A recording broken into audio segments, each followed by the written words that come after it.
ولایت نیوز میں آپ کا خیر مقدم ہے۔ روسی صدر پوتن نے قرآن کو سینے سے لگایا۔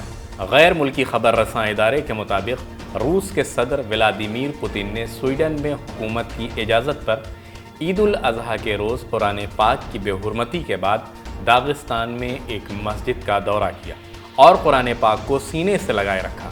جمہوریہ داغستان روس کی ایک وفاقی جمہوریہ ہے۔ اس کا دارالحکومت مخاش قلعہ ہے۔ اس موقع پر گفتگو کرتے ہوئے روسی صدر ولادیمیر پوتن نے قرآن پاک کی بے حرمتی کے واقعے کی مذمت کرتے ہوئے کہا کہ روس میں قرآن پاک کی بے حرمتی جرم ہے۔ اگر اس طرح کا اقدام روس میں سرزد ہوتا تو سزا دی جائے۔ انہوں نے مزید کہا کہ روس میں بعض دیگر ممالک کے برخلاف قرآن پاک کی توہین قانونی جرم ہے۔